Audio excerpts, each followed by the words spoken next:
A very good morning to all of you. Last class में हम लोग ने न्यूट्रिशन इन प्लांट्स के बारे में देखा। आज का हमारा टॉपिक है डाइजेशन इन एनिमल्स। डाइजेशन के लिए सबसे पहले जो हम लोग का स्टेप्स है, फूड का इनटेक होने के बाद एनिमल्स में जो heterotrophic mode of nutrition follow हो रहा है, जिसमें एनिमल्स फूड इनटेक कर रहे हैं, उसमें फूड का इनटेक के प्रोसेस को कहा जाता है ingestion. Okay, ingestion is the intake of food. Second step is digestion. Digestion means complex food substance like starch, proteins, fat, इनको simple form में convert करना, like glucose, amino acid, fatty acid and glycerol. So digestion is the conversion of complex food substance into simpler form. And after conversion into simpler form, this simpler form is absorbed by the blood vessels. मतलब क्या हुआ कि simple food substance जब हमारा बन जाता है शरीर में, देन उस simple food substance like glucose, amino acid को ब्लड में ट्रांसपोर्ट करना पड़ता है, and that process is known as absorption. Okay, and assimilation is the utilization of simpler food substance in the cell, in the body cell. Body cell में glucose, amino acid का किस वे में utilise किया जा रहा है, आइदर उस food substance को स्टोर किया जा रहा है फॉर फ्यूचर यूज, या फिर उसी इंस्टेंट पे उस ग्लूकोज का या अमीनो एसिड का या जो सिंपलर फूड सब्सटेंस जो सेल में पहुंच चुके हैं उनका यूटिलाइजेशन किया जाएगा for obtaining the energy. That is known as assimilation. And egestion means जो सब्सटेंस डाइजेस्ट नहीं हो सके, जो सब्सटेंस एब्जॉर्ब नहीं हो सके, means undigested and unabsorbed food substance are ejected out from the body या removed out from the body। शरीर से वेस्ट सब्सटेंस का बाहर निकालना, undigested and unabsorbed food substance का बाहर निकालना क्या कहलाता है? इजेशन। ये ना केवल ह्यूमन बीइंग का है, बल्कि एक छोटे से यूनिसेलर ऑर्गेनिज्म लाइक अमीबा का भी सेम प्रोसेस होगा। ठीक है, हम लोग का जो इसमें फर्स्ट स्लाइड मतलब नेक्स्ट स्लाइड है, ठीक है, वो है nutrition amoeba. Amoeba as you know is a unicellular organism, means amoeba में केवल सिंगल सेल मिलता है। ठीक है, सपोज कर लेते हैं ये हमारा अमीबा है, सिंगल सेल है, इसके पास न्यूक्लियस है। जब इस अमीबा को अपना फूड सब्सटेंस अपने एनवायरनमेंट में देखने को मिलता है, सपोज कर लेते हैं कि ये एक फूड सब्सटेंस है, जब इस फूड सब्सटेंस की ये नजदीक होगा, नियर बाई होगा, देन अमीबा का साइटोप्लाज्मिक मूवमेंट होता है। ठीक है, सच दैट ये अमीबा इस फूड सब्सटेंस के ओर बढ़ेगा। ठीक है, और यहां पे एक फॉल्स फीट का फॉर्मेशन हुआ। This false feet is known as pseudopodia. Pseudo means false and podia means feet. ठीक है, कि फॉल्स फीट का फॉर्मेशन हो रहा है जब ये फूड को सामने रहेगा। ठीक है, अपने साइटोप्लाज्म को मूव किया दो डायरेक्शन से, सच दैट यहां पे दो स्ट्रक्चर ऐसा फॉर्म हुआ, and these two structures are known as pseudopodia. अब सूडोपोडिया का जो दोनों एंड है, ये दोनों एंड एक दूसरे के कांटेक्ट में आ जाएगा, एंड कांटेक्ट में आने से होगा क्या कि यहां अंदर में एक वैक्यूल का फॉर्मेशन होगा। This vacuole which is formed inside the amoeba, क्योंकि आप सूडोपोडिया क्या किया, इस तरह से अपने आप को, ठीक है, कंबाइन कर लिया, दोनों तरफ का कनेक्ट कर लिया, एंड एज अ रिजल्ट अंदर में एक स्ट्रक्चर फॉर्म हुआ। This structure is known as food vacuole. Okay, अब यहां इस प्रोसेस को क्या बोलेंगे? इंजेशन, जैसा हम लोग में होगा या आगे हम लोग ह्यूमन बीइंग में देखेंगे। ठीक है, कि अमीबा जो है उसमें इंजेशन हुआ, इंजेशन के लिए सूडोपोडिया का हेल्प लिया गया। अब इस अमीबा के अंदर में यहां पे क्या प्रेजेंट होगा? कुछ और भी cell organelles like lysosome. Lysosome is that organelle which contain digestive enzymes which can break the complex substance into simpler one. इस फूड सब्सटेंस में इफ स्टार्च इज प्रेजेंट और protein is present, then lysosome के enzyme इस food vacuole के साथ combine करके इसके enzymes, lysosome के एंजाइम्स फूड वैक्यूल के अंदर जाएंगे और यहां पे उस कॉम्प्लेक्स सब्सटेंस का लाइक स्टार्च और प्रोटीन का ब्रेक डाउन करेंगे। ब्रेक डाउन करने से इनका भी क्या होगा, सिंपलर फॉर्म बनेगा, simpler form like glucose, amino acid. ठीक है, so this process is known as digestion. Digestion हुआ। अब हमारा नेक्स्ट स्टेप क्या था, एब्जॉर्प्शन। क्योंकि यहां अमीबा है, इसमें ब्लड प्रेजेंट नहीं होगा, सिंगल सेल है, तो यहां पे क्या होगा कि जो ग्लूकोज और अमीनो एसिड इस फूड वैक्यूल में बन रहा था उसको ये अपने साइटोप्लाज्म में बाहर ट्रांसफर कर देगा, and it is known as absorption. In amoeba the transfer of glucose, amino acid and other simpler form, when it is transferred from food vacuole into the cytoplasm, it can be called as absorption. As in amoeba, no blood vessel is found. अब यहां पे इस glucose और amino acid in दोनों का utilisation करना होगा, assimilation का प्रोसेस, ग्लूकोज का ऑक्सीडेशन होगा और इस ऑक्सीडेशन से इससे एनर्जी रिलीज होगा। आइदर हो सकता है कि ये अमीनो एसिड को स्टोर करे, ये भी एसिमिलेशन है।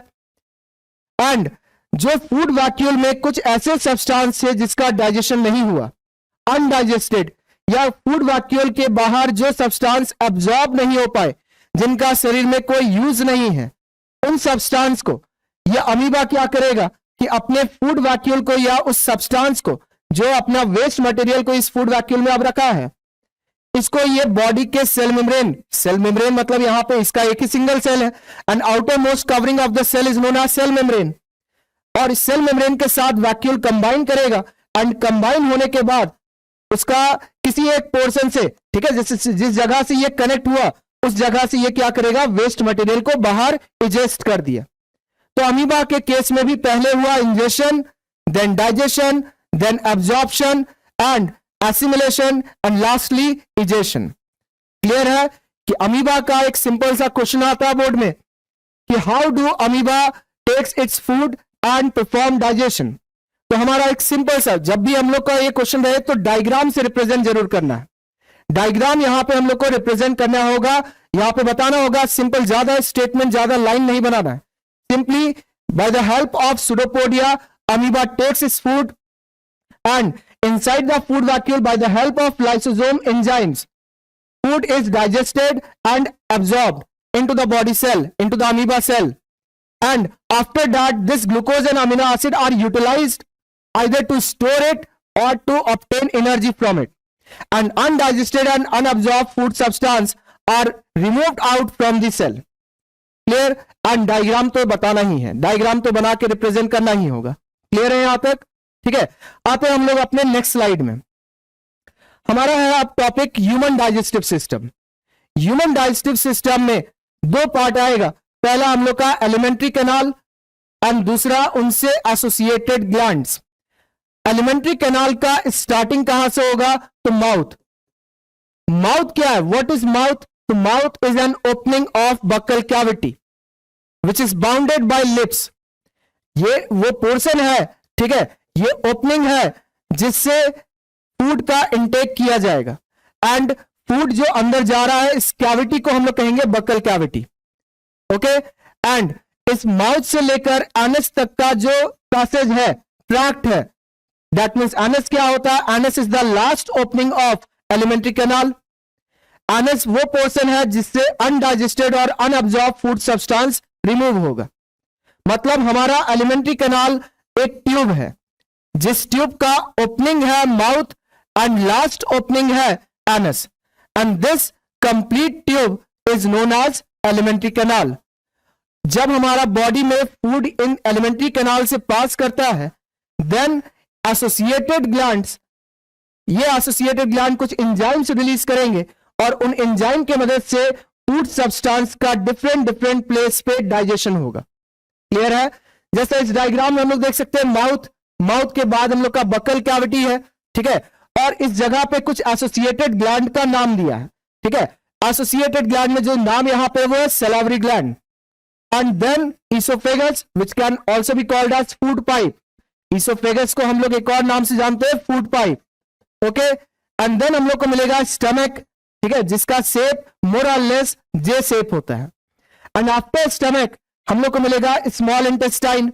ये स्मॉल इंटेस्टाइन जो हम लोग को पिंक कलर से रिप्रेजेंट किया गया है यहां, समझे डायग्राम में, जिसको हम ब्लू कलर से सेट कर रहे हैं, ठीक है, लाइनिंग कर रहे हैं, ये स्मॉल इंटेस्टाइन है। एंड आफ्टर दैट हम लोग को क्या मिलेगा, लार्ज इंटेस्टाइन।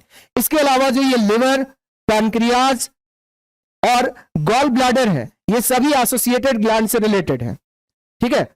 आगे देखते हैं हम लोग, ये जो हम लोग का एलिमेंट्री कैनाल है, इसमें क्या क्या है उसको एक 1 बाय 1 करके पढ़ेंगे। सबसे पहले क्या मिल रहा है हम लोग को, माउथ, जिसके बारे में हम लोग समझे कि माउथ क्या है, it is the opening of alimentary canal, starting opening from which food is taken in, clear. And inside the mouth the cavity is known as buccal cavity. In buccal cavity क्या मिलेगा हम लोग को, तो teeth and tongue. Teeth का काम क्या है, फूड को मास्टिकेट करना, दैट मीन्स च्यू करना। टिथ जैसा हम लोग जूनियर क्लास में भी पढ़े हैं कि ये 4 टाइप का है, incisor which is use to cut the food, then canine which is use to tear the flesh, या जो स्ट्रॉन्ग फूड होते हैं उनको कट करने के लिए, ठीक है, फ्लैश जैसे फूड को। या हम लोग का नेक्स्ट है प्रीमोलर। प्रीमोलर का काम होता है फूड को ग्राइंड करना, च्यू करना या मास्टिकेट करना। सबका मतलब एक ही है कि च्यू करना यानी कि कुछ फूड को हम लोग वो मास्टिकेट कर रहे हैं, ग्राइंड कर रहे हैं। And last teeth is known as molar. तो टिथ का काम हुआ फूड का च्यूइंग करना, टीयरिंग करना एंड कट करना। टंग में क्या प्रेजेंट है, टंग में टेस्ट बर्ड होता है, and through this taste bud जो भी फूड सब्सटेंस है उसका हम लोग को टेस्ट फील कर सकते हैं। टेस्ट बर्ड के अलावा या टेस्ट करने के अलावा टंग का और एक काम क्या है, इसका काम है स्वेलो। स्वेलो मतलब निगलना, फूड का स्वेलोइंग करना, यह भी किसका काम है, टंग का।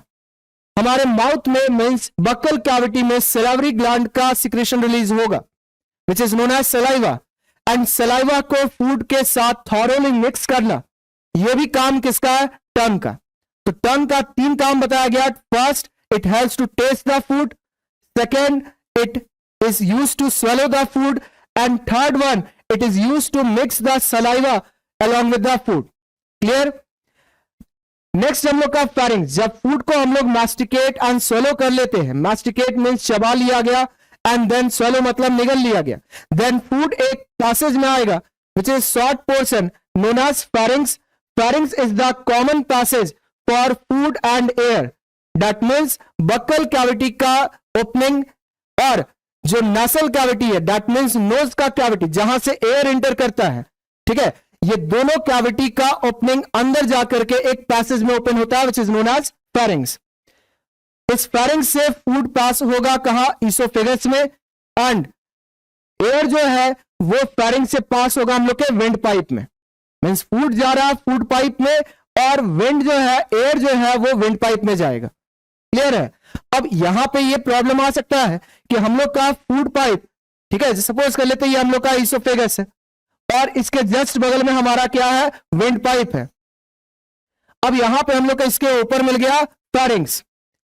अब फूड इधर से आ रहा है बक्कल कैविटी से, सपोज कर लेते हैं ये बक्कल कैविटी है जहां पे हम लोग फूड को मास्टिकेट किए एंड उसको स्वेलो किए, और इसके ऊपर ही हम लोग को मिलेगा नसल कैविटी।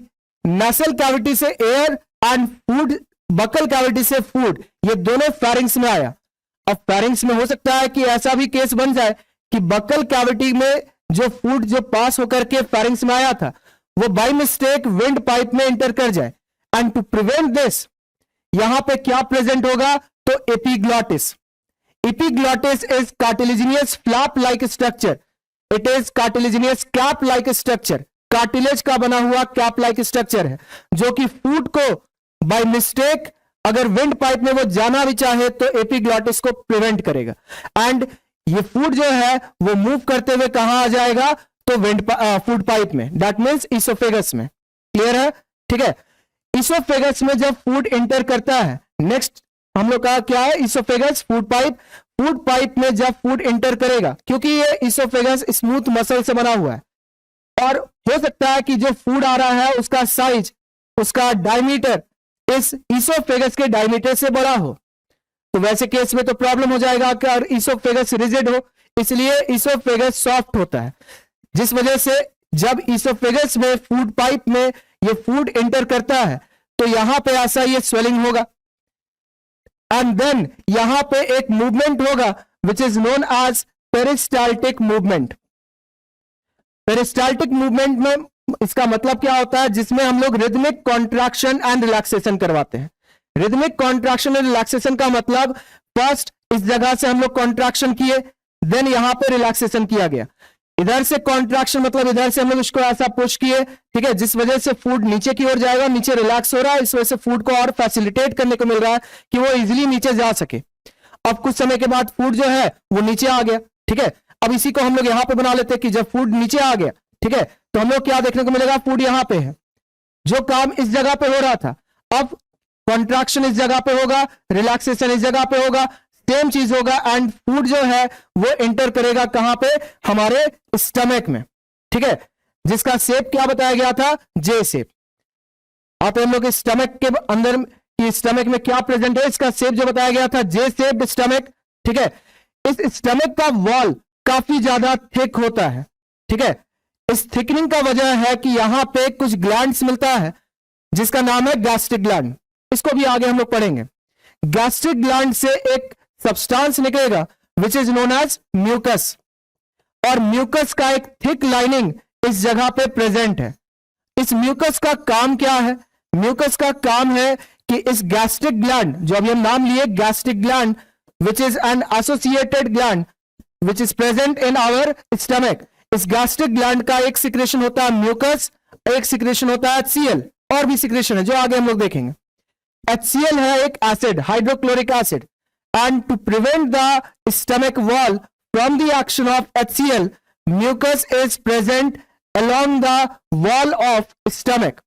HCl के एक्शन से स्टमक का वॉल कोरोड हो सकता है, जल सकता है, इस वजह से म्यूकस प्रेजेंट होता है, जो कि म्यूकस HCl के एक्शन को यहां स्टमक पे इफेक्ट नहीं होने देगा। क्लियर है। अब ये स्टमक के बाद आएंगे तो हम लोग को मिलेगा स्मॉल इंटेस्टाइन। स्मॉल इंटेस्टाइन का जो स्टार्टिंग पार्ट है, इसी जगह पे हम लोग को एक और ग्लैंड मिलेगा जिसका नाम क्या है, पैनक्रियास। ओके, कि स्टमक में एक ग्लैंड है गैस्ट्रिक ग्लैंड, बक्कल कैविटी से एसोसिएटेड ग्लैंड है सैलिवरी ग्लैंड। उसी तरह से स्मॉल इंटेस्टाइन का जो फर्स्ट सेगमेंट है, जिसका शेप मोर और लेस टी के जैसा है या तो यू शेप्ड है। ओके, यहां पे हम लोग इसको यू शेप भी कह सकते हैं या तो सी शेप भी कह सकते हैं। क्लियर है। तो सी शेप या यू शेप जो स्ट्रक्चर है स्मॉल इंटेस्टाइन का, वहां पे एक और ग्लैंड मिल रहा है जिसका नाम है पैनक्रियास। अब ये स्मॉल इंटेस्टाइन जैसे जैसे आगे बढ़ेगा इसका डायमीटर कम होते जाएगा, ठीक है, और स्मॉल इंटेस्टाइन का लेंथ काफी ज्यादा लंबा होता है ताकि इस स्मॉल इंटेस्टाइन में डाइजेशन प्रॉपरली हो सके। क्लियर है। एंड आफ्टर स्मॉल इंटेस्टाइन हम लोग को मिलेगा लार्ज इंटेस्टाइन। लार्ज इंटेस्टाइन का जो ओपनिंग है वो एक सैक लाइक स्ट्रक्चर में होगा, and from this sac like structure एक वेस्टिजियल ऑर्गन भी प्रेजेंट होता है, अटैच होता है। वेस्टिजियल उसको कहा जाता है जो हमारे बॉडी में प्रेजेंट तो है, उन ऑर्गन्स को कहा जाता है जो हमारे बॉडी में प्रेजेंट है बट उसका कोई यूज नहीं है आज के डेट में।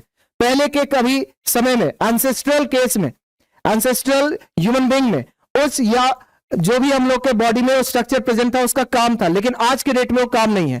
This structure is known as vermiform appendix. Vermiform appendix is बोल सकते हैं इज एन स्ट्रक्चर, ठीक है, जो आज के डेट में वेस्टिजियल है, आज के डेट में उसका कोई यूज नहीं है। वर्मीफॉर्म अपेंडिक्स से जो स्ट्रक्चर जुड़ा हुआ है, ठीक है, जो लार्ज इंटेस्टाइन का फर्स्ट पार्ट है, ठीक है, ये फर्स्ट पार्ट अब आगे जाएगा और इसका इस तरह से कुछ ग्रुप्स लाइक स्ट्रक्चर बनेगा।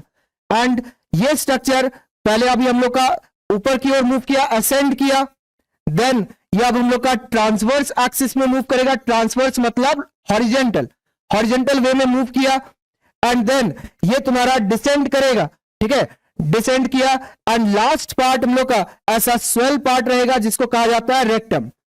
This complete structure is large intestine. Large intestine का फर्स्ट पार्ट जिसके साथ वर्मीफॉर्म अपेंडिक्स जुड़ा हुआ है, इस पार्ट का नाम है सीकम। लार्ज इंटेस्टाइन का सेकेंड पार्ट जो असेंड कर रहा है, इसका नाम ascending colon. And large intestine का थर्ड पार्ट जो हॉरिजॉन्टल वे में पास कर रहा है, इसका नाम है ट्रांसवर्स कोलोन।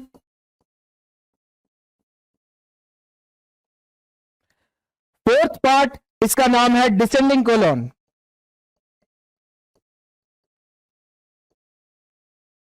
एंड जो स्वेल पार्ट है, जिसमें अनडाइजेस्टेड और अनअब्जॉर्ब फूड सब्सटेंस को टेम्पररी पीरियड के लिए स्टोर किया जाएगा, उसको कहेंगे हम लोग रेक्टम। एंड रेक्टम का लास्ट ओपनिंग जो है, ठीक है, इस ओपनिंग का नाम है एनस। क्लियर है कि ये जो पोर्शन है, इस पोर्शन से जहां से वेस्ट मटेरियल रिमूव होगा, उसका नाम है एनस।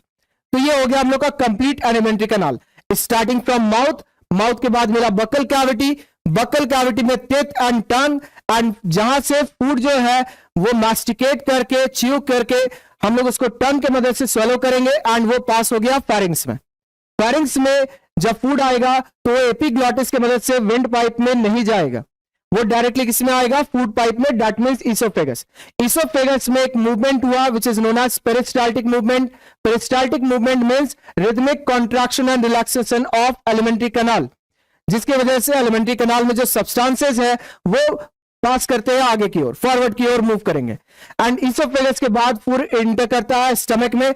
स्टमक में जब ये जाएगा, देन ये स्टमक से, ये स्टमक में वॉल प्रेजेंट है, थिक वॉल होगा। वो थिक वॉल कौन बनाया, तो म्यूकस। म्यूकस का काम है HCl के एक्शन से प्रिवेंट करना। क्लियर है, ठीक है। अब यहां पे हम लोग का जो स्टमक है, स्टमक से फूड सब्सटेंस पास होकर के कहां आएगा, स्मॉल इंटेस्टाइन। स्मॉल इंटेस्टाइन में, ठीक है, जो पहला सेगमेंट है उसका शेप यू शेप्ड है। जैसे जैसे स्मॉल इंटेस्टाइन आगे जाएगा उसका डायमीटर कम होते जाएगा, लेंथ वाइज स्मॉल इंटेस्टाइन काफी लॉन्ग है। एंड स्मॉल इंटेस्टाइन के बाद मिलेगा लार्ज इंटेस्टाइन। लार्ज इंटेस्टाइन का पहला पार्ट सीकम है, जिससे जो वेस्टिजियल स्ट्रक्चर जुड़ा हुआ है उसको कहते हैं vermiform appendix. Then ascending colon आएगा सीकम के बाद, transverse colon, descending colon and rectum. Last opening जहां से अनडाइजेस्टेड और अनअब्जॉर्ब फूड सब्सटेंस को रिमूव किया जाएगा, इजेस्ट किया जाएगा, उसका नाम एनस। अब जो एसोसिएटेड ग्लैंड है, जिनका मेन काम है, क्योंकि एलिमेंट्री कैनाल तो बस एक पैसेज है, एक ट्रैक्ट, एक रास्ता है जहां से फूड पास कर रहा है। एक्चुअल काम तो कॉम्प्लेक्स को सिंपल में चेंज करने का काम हमारे ग्लैंड्स करते हैं। तो हमारा जो एसोसिएटेड ग्लैंड्स है, एसोसिएटेड ग्लैंड में सबसे पहला हम लोग का सेलेवरी ग्लैंड, जिसका लोकेशन क्या बताया गया, हम लोग का बकल कैविटी में या अटैच रहेगा, या बकल कैविटी के बोल सकते हैं outside, just outside the buccal cavity salivary gland present है। अब सेलेवरी ग्लैंड से जो सिक्रीशन निकलता है, उस सिक्रीशन का नाम क्या है, सलाइवा। इस सलाइवा में कुछ सब्सटेंस है, उनका भी नाम जानना जरूरी है, ठीक है। मेन तो एंजाइम्स इसके अंदर है। सलाइवा उस जूस को कहा जा रहा है जो सेलेवरी ग्लैंड से सिक्रीशन निकलता है, complete secretion is known as saliva. इस सलाइवा का जो सबसे मेन एंजाइम है, it is known as salivary amylase, जिसका काम है कार्बोहाइड्रेट का डाइजेशन। इसका सेकेंड एंजाइम, इसका नाम है लाइसोजाइम। लाइसोजाइम का काम है कि माउथ में या बकल कैविटी में if there is any bacteria, उस बैक्टीरिया को किल करने का काम कौन करता है, लाइसोजाइम। इसके अलावा इसमें वाटर मिलेगा, स्मॉल अमाउंट में म्यूकस, स्टिकी सब्सटेंस, ये भी हमारे सलाइवा में होता है, और कुछ इलेक्ट्रोलाइट्स होगा, मींस आयंस होगा, ठीक है, ions like Na+ and bicarbonate. ये सारा हमारा आयंस किसमें मिल रहा है, सलाइवा में। तो सलाइवा का कंपोजिशन में salivary amylase which is a carbohydrate digesting enzyme, lysozyme which is used to kill the bacteria if present in our buccal cavity, which comes along with the food, water, mucus and ions like Na+ and bicarbonates. Clear? Next हमारा gastric gland. Gastric gland का location, इसका location कहाँ, stomach wall में है। इस gastric gland का जो secretion है, इस सिक्रीशन को हम लोग कहते हैं गैस्ट्रिक जूस। इस गैस्ट्रिक जूस में क्या मिलता है, इस गैस्ट्रिक जूस में हम लोग को मिलेगा HCl, जैसा कि अभी हम लोग बताए थे। सेकेंड हम लोग को मिलेगा म्यूकस, एंड थर्ड एक protein digesting enzyme which is known as pepsinogen. Pepsinogen is an inactive enzyme which is used to activate, and this activation takes place by the help of HCl. हम लोग के दिमाग में तो ये भी आना चाहिए ना कि HCl का काम क्या है बॉडी में, हमारे बॉडी का वॉल को, स्टमक के वॉल को कोरोड कर रहा है, ये कोरोड कर सकता है, उसकी वजह से म्यूकस लगाना पड़ा, एक थिक लाइनिंग म्यूकस का। तो HCl का काम क्या है, HCl का जो सबसे इंपॉर्टेंट रोल है, प्राइमरी फंक्शन है, it is use to activate the inactive pepsinogen. That means pepsinogen जो प्रोटीन डाइजेस्टिंग एंजाइम है वो इनएक्टिव फॉर्म में होता है, उस इनएक्टिव फॉर्म को एक्टिवेट करने का काम करता है HCl, और इसीलिए HCl होना जरूरी है। साथ ही में अगर हमारे स्टमक में भी बैक्टीरिया इंटर कर जाए, मान लीजिए कि हम लोग का लाइसोजाइम जो है वो बैक्टीरिया को किल नहीं कर पाया कंप्लीटली, देन अगर स्टमक में बैक्टीरिया इंटर किया, कोई जर्म्स इंटर किया, तो जर्म्स के ग्रोथ को भी इनहिबिट करना, रोकना, उनको किल करने का काम HCl करता है, वो सेकेंडरी काम है। प्राइमरी फंक्शन क्या है? तो एक्टिवेट द पेप्सिनोजेन। क्लियर? तो ये हम लोग का गैस्ट्रिक जूस का कंपोजिशन है, HCl, mucus and pepsinogen. Next is liver. Liver क्या? तो लिवर हमारे बॉडी का एक लार्जेस्ट ऑर्गन भी हम लोग जान रहे हैं, ठीक है, इस लार्जेस्ट ग्लैंड है। इस लिवर का अगर बात करें तो ये लिवर का शेप कुछ इस तरह का है, ये हमारे राइट साइड में है, बॉडी का राइट साइड में लिवर है, किडनी के जस्ट ऊपर मिलेगा। ओके, इस लिवर से अटैच रहता है एक स्ट्रक्चर जिसका नाम है गॉल ब्लैडर। लिवर का जो सेल है वो क्या रिलीज करता है? तो बाइल रिलीज करता है, बाइल जूस। तो बाइल जूस जो है, ये बाइल जूस में क्या मिलता है? बाइल जूस का अगर बात करें तो इसमें हम लोग को मिलेगा बाइल पिगमेंट। पिगमेंट का मतलब वो सब्सटेंस जो बॉडी को कलर प्रोवाइड करेगा, बॉडी का किसी एक जगह पे वो कलर प्रोवाइड करने का काम करता है, ठीक है। जैसे हमारा जो एक्सक्रीटा है या यूरिन है, उसका कलर येलोइश होता है, पेल येलोइश होता है, and it is because of bile pigments, derivatives of bile pigment. Then bile salt, and इसमें भी हम लोग को क्या मिलेगा? वाटर, ठीक है। तो बाइल जूस का जो कंपोजिशन जो हम लोग को याद रखना है वो है bile pigment, bile salt and water. This bile juice are release from the liver cell and it is stored in our gall bladder. Gall bladder में बाइल जूस को स्टोर किया जाता है टेम्पोररी पीरियड के लिए, ताकि उस बाइल जूस में जो वाटर है इसका एब्जॉर्प्शन किया जाए, उसको कंसंट्रेट किया जाए। कंसंट्रेट करने के बाद बाइल जूस को रिलीज किया जाएगा in our small intestine. Clear है? और नेक्स्ट हम लोग का ग्लैंड क्या है? पैनक्रियाज। पैनक्रियाज से जो जूस रिलीज होगा, जो इसका सिक्रीशन होगा, इसका लिक्विड होगा, that liquid is known as pancreatic juice. वैसे पैनक्रियाज से कुछ और भी सब्सटेंस निकलते हैं other than pancreatic juice. Pancreas से हार्मोन्स भी निकलेगा, जो हमारा जो इंसुलिन हार्मोन है, ग्लूकागॉन हार्मोन है, वो इंसुलिन और glucagon hormone are also release from pancreas, and pancreatic juice तो रिलीज होगा ही पैनक्रियाज से। पैनक्रियाटिक जूस में क्या मिलता है? इसमें भी हम लोग को मिलेगा एक प्रोटीन डाइजेस्टिंग एंजाइम जिसका नाम है trypsin, which is also in inactive form trypsinogen. Second, pancreatic amylase. Pancreatic amylase. Third one is nuclease, which is used to break the या digest the nucleic acid. Nucleic acid, that is DNA and RNA. Deoxyribonucleic acid and ribonucleic acid. They are also digested in our small intestine. और वो small intestine में digestion किसके मदद से होगा? Pancreatic juice का nucleus enzyme की मदद से। देन इसके बाद हमारा लाइपेज यहां पे प्रेजेंट है। लाइपेज का काम है फैट को डाइजेस्ट करना, फैट का डाइजेशन में हेल्प करता है लाइपेज। क्लियर है? तो ये सारा एंजाइम्स हम लोग को किसमें मिल रहा है? पैनक्रियाटिक जूस में। आप ये भी देख सकते हैं कि बाइल जूस में मैंने बाइल पिगमेंट कहा, जो बॉडी में यूरिन और एक्सक्रीटा को कलर प्रोवाइड करता है, इनका डेरिवेटिव कलर प्रोवाइड करता है। Second is bile salt. ये सॉल्ट है, it is not enzyme which is used in digestion of fat. Fat का डाइजेशन में बाइल सॉल्ट हेल्प करता है, but it is not an enzyme. And water, मतलब bile juice में किसी तरह का कोई एंजाइम्स नहीं मिलता। पहला हम लोग सेलेवरी ग्लैंड देखे, उसमें भी एंजाइम्स था। सेकेंड इज गैस्ट्रिक ग्लैंड, उसमें भी एंजाइम्स था। पैनक्रियाटिक जूस, उसमें भी हम लोग को एंजाइम्स मिल रहा है।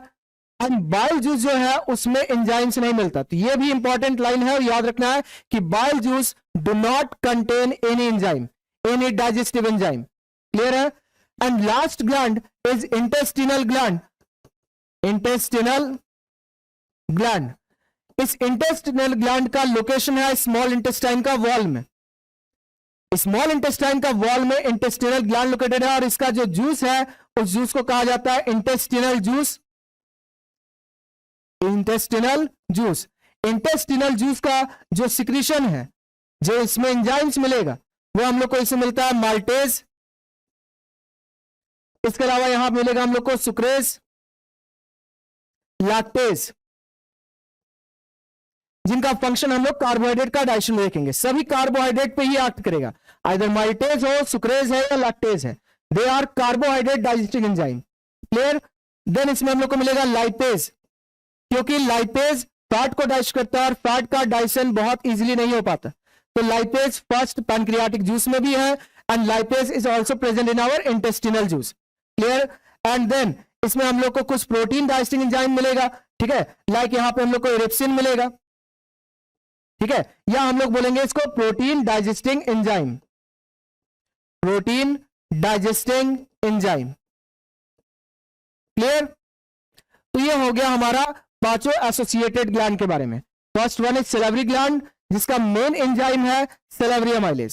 Second one is gastric gland, gastric juice जिससे निकल रहा है, उसका मेन एंजाइम पेप्सिन या पेप्सिनोजेन, जो इनएक्टिव फॉर्म में है, एक्टिव फॉर्म को पेप्सिन कहा जाता है। थर्ड इज लिवर, लिवर से बाइल जूस रिलीज होता है, जिसमें कोई एंजाइम्स नहीं होता, फैट का डाइजेशन में हेल्प करता है बट।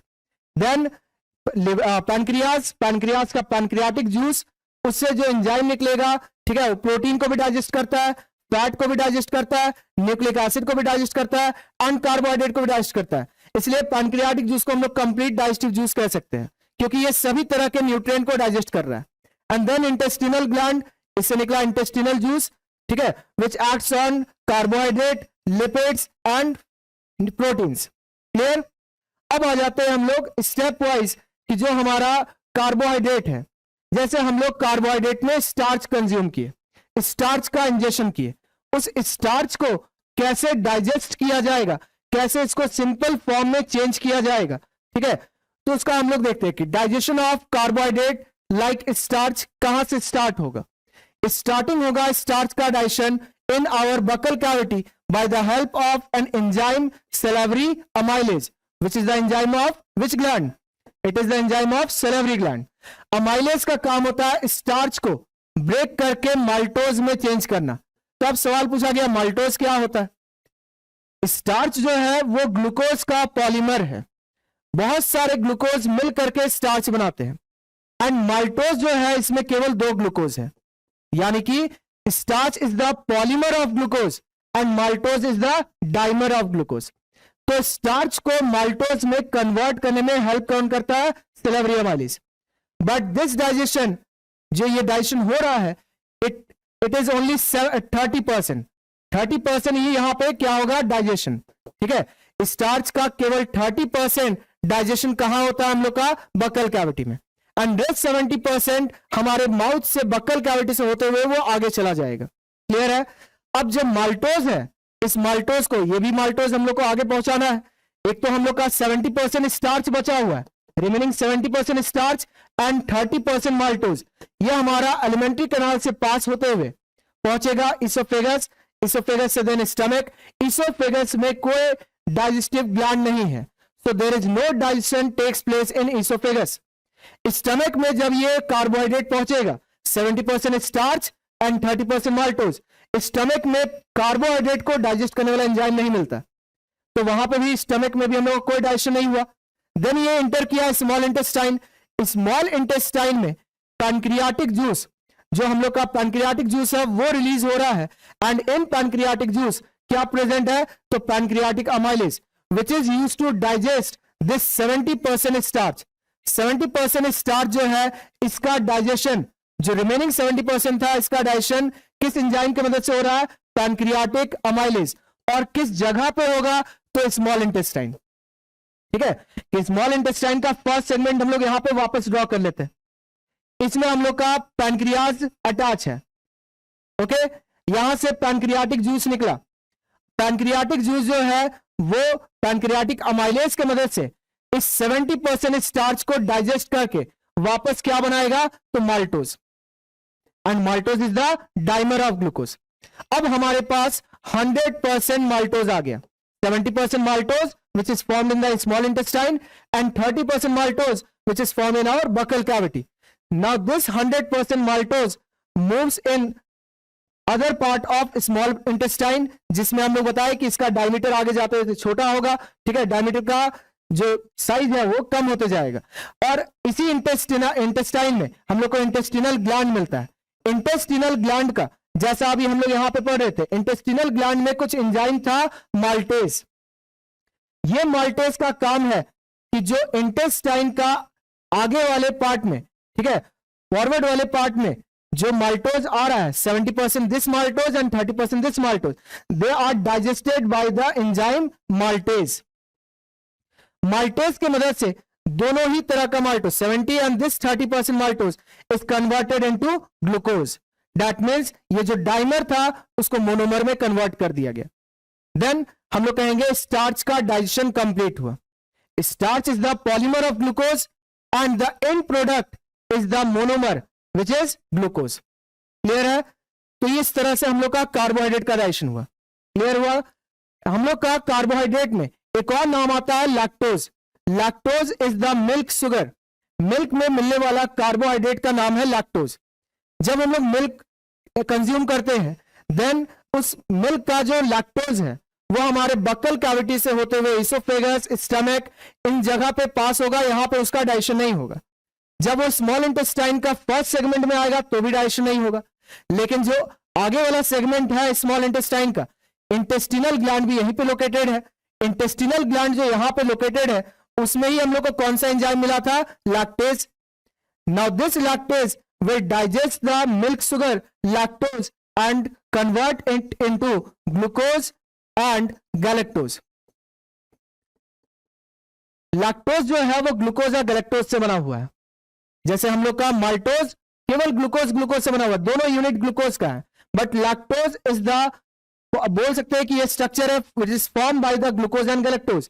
तो lactase enzyme which is the enzyme of intestinal juice, lactase enzyme converts this lactose into glucose and galactose. हम लोग का फ्रूट जो होता है, फल जो है, उसमें भी एक शुगर मिलता है। उस कार्बोहाइड्रेट का नाम, उस शुगर का नाम क्या है? सुक्रोज। ये फ्रूट शुगर जो सुक्रोज है, जो हम लोग को ज्यादातर किससे मिलेगा? तो हम लोग को शुगर केन में मिल जाएगा। ठीक है, तो सुक्रोज का भी डाइजेशन इंटेस्टिनल ग्लैंड का एंजाइम के थ्रू होगा which is known as sucrase, जो हम लोग का ये थर्ड एंजाइम है। ठीक है, पहला माल्टेज देखे जो माल्टोज को ब्रेक किया, दूसरा लैक्टेज जो लैक्टोज को ब्रेक किया, and then sucrase. Sucrase digest the sucrose and forms glucose and fructose. Glucose और फ्रुक्टोज ये दोनों का फॉर्मेशन करेगा, क्योंकि सुक्रोज जो है वो ग्लूकोज और फ्रुक्टोज से बना हुआ है। क्लियर हुआ? इस तरह से कार्बोहाइड्रेट का डाइजेशन कंप्लीट हुआ। कार्बोहाइड्रेट में एक डाइजेशन हम लोग देखे स्टार्च, जिसका डाइजेशन कहां से स्टार्ट हुआ? माउथ से। ठीक है, बक्कल कैविटी में सिलेवरी एमाइलेज की मदद से डाइजेशन हुआ। देन हम लोग आगे इसोफेगस में नो डाइजेशन ऑफ कार्बोहाइड्रेट और any food substance. Then stomach no digestion of carbohydrate. Then आया हम लोग का स्मॉल इंटेस्टाइन का पहला सेगमेंट, जहां पे पैनक्रियाटिक एमाइलेज की मदद से 70% स्टार्च को ब्रेक किया गया, माल्टोज बनाया गया।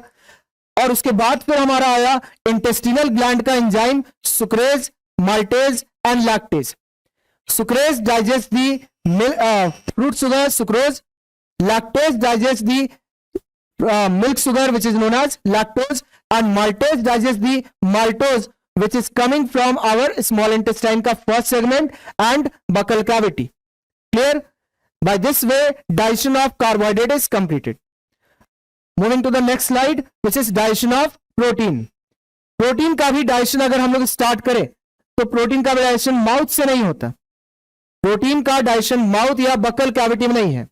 प्रोटीन हम लोग जब कंज्यूम करते हैं उसको बस मास्टिकेट करेंगे, च्यू करेंगे और वो पास हो जाएगा इसोफेगस में, नो डाइजेशन।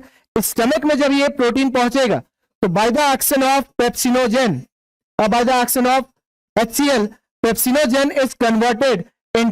पेप्सिनोजेन जो है वो HCl के एक्शन की वजह से ये किसमें कन्वर्ट होगा? पेप्सिन में। Pepsin is the activated form of pepsinogen. Now this pepsin will act on the protein and convert this protein into a small chain. A small chain of protein. Why I am saying that it is small chain? Because protein is long chain. Like starch, जो starch है वो glucose का polymer है उसी तरह से protein is the polymer of amino acid. एक long chain है, एक लॉन्ग पॉलीमर है अमीनो एसिड का। उस लॉन्ग चेन को स्मॉल चेन में कन्वर्ट करना किसका काम है? पेप्सिन का।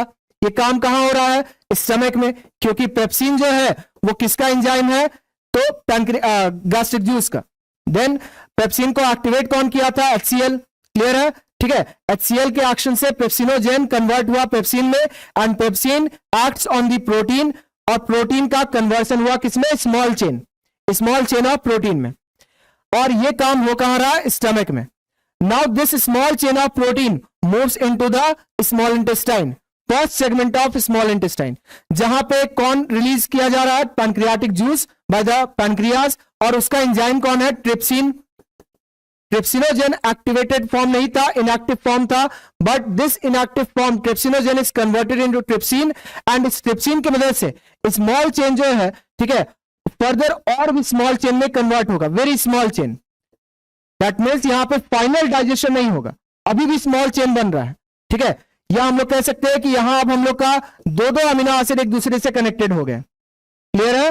ठीक है, कि जब ट्रिप्सिन जो पैनक्रियाटिक जूस का एंजाइम है वो स्मॉल चेन ऑफ प्रोटीन पे एक्ट करता है तो अमीनो एसिड का डाइमर बन जाता है। क्लियर?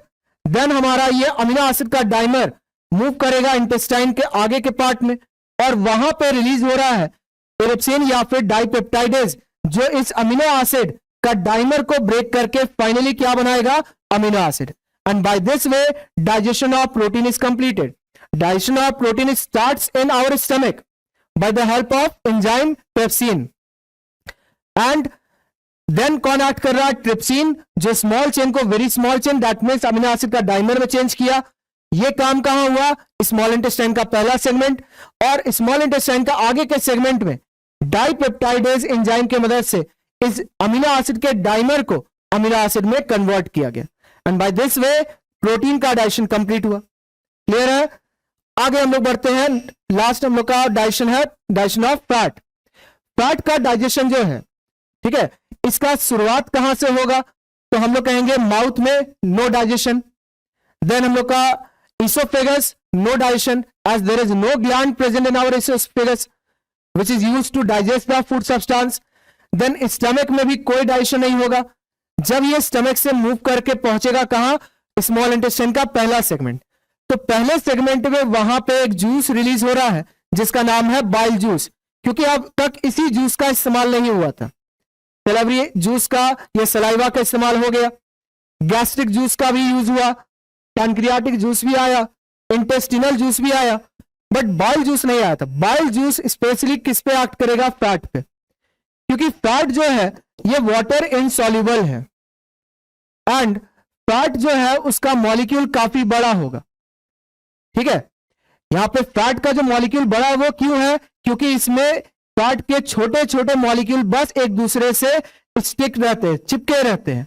समझे कि फैट जो हम लोग कंज्यूम कर रहे हैं उसमें जितने भी फैट मॉलिक्यूल है सब एक साथ ऐसा कंबाइंड रहते हैं। अगर हम लोग देखें ग्लूकोज का, तो ग्लूकोज का पॉलीमर बनाएंगे तब ये स्टार्च बनेगा। अमीनो एसिड का अगर हम लोग पॉलीमर बनाएंगे तब प्रोटीन बनेगा।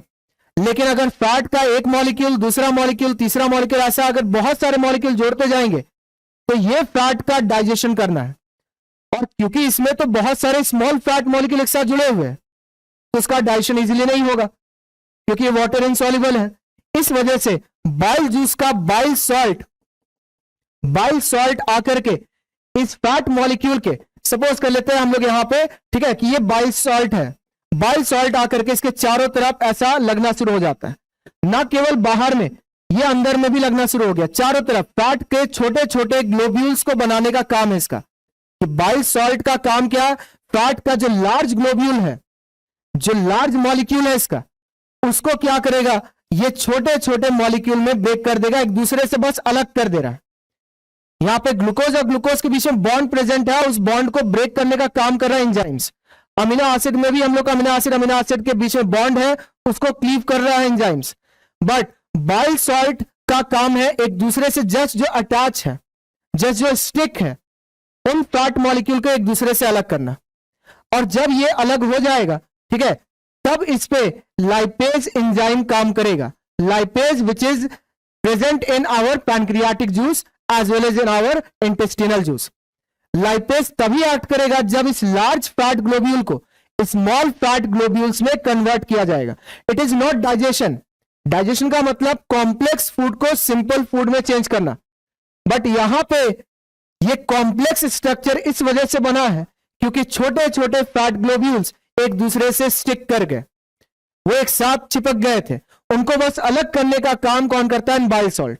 ठीक है, और इस प्रोसेस को डाइजेशन नहीं कहते, इसको क्या बोलते हैं? जो बाइल सॉल्ट की वजह से लार्ज फैट ग्लोब्यूल को स्मॉलर फैट ग्लोब्यूल्स में कन्वर्ट किया जा रहा है, this process is known as emulsification.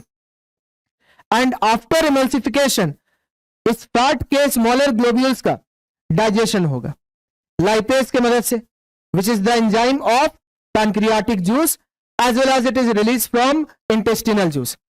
इस फैट ग्लोब्यूल पे जब लाइपेज एक्ट किया तो इसको बनाया गया फैटी एसिड एंड ग्लिसरॉल. तो डाइजेशन इसको कहेंगे कि जब फैट को फैटी एसिड और ग्लिसरॉल में कन्वर्ट किया जाएगा तब यह डाइजेशन हुआ. अदरवाइज फैट का लार्ज ग्लोब्यूल से स्मॉल ग्लोब्यूल्स बनाया जाएगा तो इसको क्या बोलेंगे? इमल्सिफिकेशन. क्लियर है? तो हमारा फैट का डाइजेशन स्मॉल इंटेस्टाइन का फर्स्ट सेगमेंट से शुरू होगा by the emulsification of fat. Fat का इमल्सिफिकेशन होगा देन ही उस पे एंजाइम्स एक्ट कर पाएंगे, अदरवाइज वो फैट का डाइजेशन इम्पॉसिबल है, वो हो ही नहीं पाएगा. क्लियर है? जब हमारा डाइजेशन हो गया, सबसे पहला हमारा क्या था? फूड का intake which is known as ingestion. Then food complex food है, उसको सिंपल फूड बनाने का काम किया गया. कार्बोहाइड्रेट का स्टार्च था, उसको ग्लूकोज बना दिए. प्रोटीन था, उसको अमीनो एसिड बना दिए. देन हम लोग का फैट था, उसको फैटी एसिड ग्लिसरॉल बना दिए. ठीक है, अब इन सारे मॉलिक्यूल, सिंपल मॉलिक्यूल का ब्लड में ट्रांसपोर्टेशन करवाना है which is known as absorption. तो हम लोग एब्जॉर्प्शन देखते हैं कि एब्जॉर्प्शन किस वे में करना है. तो एब्जॉर्प्शन का काम होता है स्मॉल इंटेस्टाइन में. स्मॉल इंटेस्टाइन का वॉल, इनर वॉल जो है कुछ इस तरह से डिजाइन किया गया है, ठीक है, नेचर के थ्रू, कि ये अंदर से इसमें कुछ क्या मिलेगा हम लोग को? फिंगर लाइक स्ट्रक्चर मिलेगा. ठीक है, which is present all around the small intestine. Means small intestine के पूरा इनर वॉल में ऐसा हम लोग को फिंगर लाइक स्ट्रक्चर मिलेगा. एक फिंगर लाइक स्ट्रक्चर को हम लोग यहां पे ड्रॉ कर लेते हैं. ठीक है, कि जो हम लोग का ये फिंगर लाइक स्ट्रक्चर है, ठीक है, जिसका नाम क्या है? विलस. सिंगुलर को बोला जाता है villus and plural form is known as villi. Villi is plural form of villus. तो हम लोग यहां पे एक सिंगल विलस देख रहे हैं. इस विलस के अंदर में हम लोग को क्या मिलेगा? तो ब्लड वेसल. ये ब्लड वेसल क्या है? जिसके अंदर में क्या फ्लो कर रहा होगा? ब्लड. इस वजह से हम इसको रेड से बना रहे हैं. ठीक है, कि विलस के अंदर में मिल रहा ब्लड वेसल. इतना सिंप्लीफाइड वे में नहीं रहता, बहुत ज्यादा कॉम्प्लिकेटेड है, बट हम लोग समझने के लिए ऐसा बना रहे हैं. क्लियर? और विलस जो है, इस विलस के ऊपर में भी कुछ हम लोग को क्या मिलता है? तो सेल मिलता है. ठीक है, और जिन सेल का अपर सरफेस कुछ इस तरह से फोल्डेड है. इन फोल्डिंग से होता क्या? सरफेस एरिया बढ़ेगा. ठीक है, विलस का भी काम क्या है या विलाई का भी काम क्या है? To increase the surface area of absorption. जब फूड का डाइजेशन हो गया देन उसको एब्जॉर्ब करना है. और अगर सपोज कर लो कि एब्जॉर्प्शन केवल इतना ही सेगमेंट में होना रहता, ठीक है, तो हम लोग का एब्जॉर्प्शन केवल इतना ही एरिया में हुआ. बट अब इतना ही एरिया में हम लोग का विलाई प्रेजेंट रहेगा तो सरफेस एरिया बढ़ गया. सरफेस एरिया बढ़ जाएगा तो एब्जॉर्प्शन ज्यादा से ज्यादा हो पाएगा. नहीं तो पता चला हम लोग डाइजेशन प्रॉपर माने से कर लिए और एब्जॉर्प्शन हो ही नहीं रहा है. एब्जॉर्प्शन कंप्लीटली हो ही नहीं रहा है क्योंकि उतना सरफेस एरिया ही नहीं है. इसलिए विलस का काम है surface area of absorption increase करना. विलस के ऊपर में भी कुछ हम लोग को सेल मिलता है और जिसके ऊपर ऐसा फोल्डिंग है जो सरफेस एरिया को और बढ़ा देता है. ठीक है, यहां पे सरफेस एरिया और बढ़ गया. जब ये हम लोग इसका स्ट्रक्चर देखें कि इसमें इसका काम क्या? सरफेस एरिया बढ़ाना. और इनके ऊपर भी क्या प्रेजेंट है? इन स्ट्रक्चर को हम लोग कहते हैं माइक्रोविलाई. विलस के ऊपर में जो सेल प्रेजेंट है उनका फोल्डिंग्स है, these foldings are known as microvilli. इन दोनों का प्राइमरी काम है to increase the surface area of absorption. बस एक ही लाइन याद रखना. क्लियर है? अब हमारा डाइजेशन हुआ फूड का. ठीक है, तो after digestion of food substance like glucose यहां पे पहुंच चुका है स्मॉल इंटेस्टाइन का. इस जगह पे ग्लूकोज है. ये ग्लूकोज को इस सेल में भेजा गया. इस सेल से विलस को क्रॉस करते हुए ये ग्लूकोज कहां आ गया? ब्लड में. सिमिलरली हम लोग का जो अमीनो एसिड है, उस अमीनो एसिड को भी कहां भेजा जाएगा, पहले इसके ऊपर में जो सेल प्रेजेंट है, क्योंकि ये सेल तो चारों तरफ रहेगा, ठीक है, तो सेल में अमीनो एसिड आया, देन ये किस में आ गया, ब्लड में, ठीक है। बट प्रॉब्लम आ जाता है फैटी एसिड के साथ या ग्लिसरॉल के साथ, ये दोनों वाटर इनसॉल्युबल हैं। वाटर इनसॉल्युबल है, दैट मींस ब्लड में तो वाटर प्रेजेंट है। अब डायरेक्टली इसको अगर हम लोग ब्लड में डाल देंगे तो ये तो उसमें हम लोग का इमिसिबल होगा, मतलब मिक्स हो नहीं पाएगा, घुलेगा नहीं, डिसॉल्व नहीं होगा, ठीक है। तो हम लोग को क्या करना होगा, फिर से उसके ऊपर में बाइल सॉल्ट लगाना होगा, ठीक है। अब यहां पे जो हम लोग बाइल सॉल्ट लगाए, सपोज करो फैटी एसिड ग्लिसरॉल, इसको हम लोग इस तरह से बाइल सॉल्ट से कवर कर दिए, जो बाइल जूस से रिलीज हो रहा था, ठीक है। अब ये स्मॉलर फैट ग्लोब्यूल मतलब फैटी एसिड ग्लिसरॉल का जो एक स्ट्रक्चर तैयार हुआ, ठीक है, इसको हम लोग क्या बोलेंगे, मिसेल कहेंगे। Now this micelle moves into this cell, ठीक है, जिसके ऊपर में हम लोग का माइक्रोविलाई प्रेजेंट था, मिसेल इसके अंदर आया, ठीक है। मिसेल जब इस सेल के अंदर आता है, ठीक है, तो इसके ऊपर एक लेयर लगाया जाएगा, किसका लेयर, तो प्रोटीन का, ठीक है, क्योंकि प्रोटीन वाटर में सॉल्युबल होता है, ठीक है। तो मिसेल के ऊपर प्रोटीन का लेयर लगाया गया, ठीक है। अब उस ग्लोब्यूल को, small globule, protein coated globule को हम लोग कहां भेजेंगे, तो इसको भेज दिया जाएगा ब्लड में नहीं, इसको भेजा जाएगा लिम्फेटिक वेसल में, ब्लड में अभी भी नहीं जाएगा।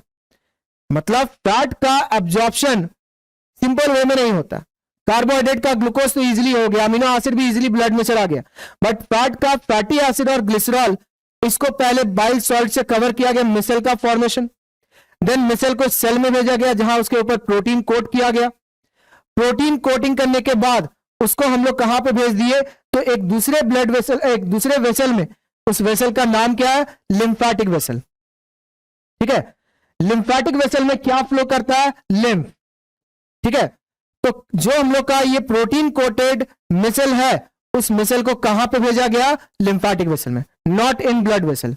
तो फैट का एब्जॉर्प्शन डायरेक्टली ब्लड में नहीं होता, लिम्फेटिक वेसल आगे जाकर के कनेक्टेड होगा ब्लड से, ब्लड वेसल से, तो वहां पे उसको आगे प्रोसेसिंग किया जाएगा सच दैट कि ब्लड में जाने के बाद उस फैट का ब्लड में कोई इफेक्ट ना हो, ब्लड में वो इमिसिबल ना हो, क्लियर है। तो इसको हम लोग हायर क्लासेस से पढ़ेंगे। तो फैट का एब्जॉर्प्शन इतना ही याद रखना है कि फैट का एब्जॉर्प्शन के लिए भी बाइल सॉल्ट लगा, प्रोटीन कोटिंग किया गया, देन उसको ब्लड वेसल के जगह पे कहां पे भेजा गया, लिम्फेटिक वेसल में, क्लियर। जब हमारा एब्जॉर्प्शन हो गया, एब्जॉर्प्शन के बाद क्या करना है हम लोग को, एसिमिलेशन, ठीक है। एसिमिलेशन का मतलब क्या है, एसिमिलेशन का मतलब फूड का यूटिलाइजेशन, मतलब ब्लड में हमारा ग्लूकोज है, ठीक है, अब तो हमारा ग्लूकोज कहां पे है, ब्लड में, अमीनो एसिड कहां पे है, ब्लड में, ठीक है, और फैटी एसिड ग्लिसरॉल भी हम लोग का लिम्फेटिक वेसल के थ्रू पहुंच रहा ब्लड में, ठीक है। तो ये ग्लूकोज को और अमीनो एसिड को इंस्टेंटली हम लोग कहां भेजेंगे, बॉडी सेल में भेजना है या फिर इसको किसी स्टोरेज ऑर्गन में भेजना है, लाइक लिवर, ठीक है। Liver is the storage organ, food material को रिजर्व करके रखना, स्टोर करके रखने का भी काम होता है लिवर का, ठीक है।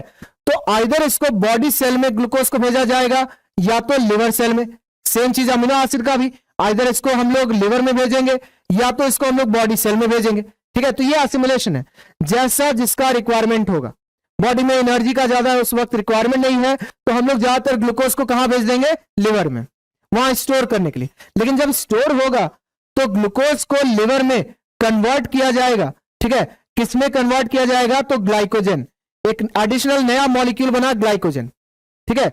अब ग्लाइकोजन क्या है, तो glycogen is the polymer of glucose.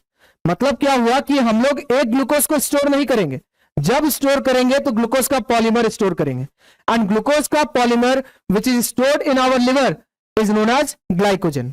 तो ग्लाइकोजन स्टोर हो गया, ठीक है। सिमिलरली अगर हम लोग का फैट है, ठीक है, तो फैट मॉलिक्यूल को भी हम लोग कहां भेज देंगे, तो एक टिश्यू में, एडिपोज टिश्यू, एडिपोज टिश्यू में हम लोग क्या करेंगे, फैट को स्टोर करेंगे, अगर फैट को स्टोर करना है तो, क्लियर है, ठीक है। जो टिश्यू हमारे स्किन के जस्ट नीचे होता है, क्लियर है, ठीक है। ग्लूकोज जो हमारा सेल में गया या अमीनो एसिड जो सेल में गया, इस जगह पे हम लोग क्या करेंगे, इसका यूटिलाइजेशन की, इसको हम लोग एनर्जी बनाना है। अब एनर्जी कैसे बनेगा, वो हमारा नेक्स्ट क्लास का टॉपिक रहेगा, रेस्पिरेशन किस तरह से होता है, ठीक है। तो हम लोग यहां पे अभी बस समझ रहे हैं कि ग्लूकोज का ऑक्सीजन के साथ रिएक्शन करवाया जाएगा, ऑक्सीडेशन होगा, एनर्जी बनेगा, या फिर उस ग्लूकोज को लिवर में ग्लाइकोजन के फॉर्म में स्टोर किया जाएगा। ठीक है, सिमिलरली अमीनो एसिड का भी सेम काम होगा। फैट रहेगा तो उसका स्टोरेज कहां होगा? Adipose tissue. क्लियर है? ठीक है, अब हम लोग का एसिमिलेशन हो गया। एसिमिलेशन के बाद जो हम लोग का टॉपिक है वो क्या है? इजेशन।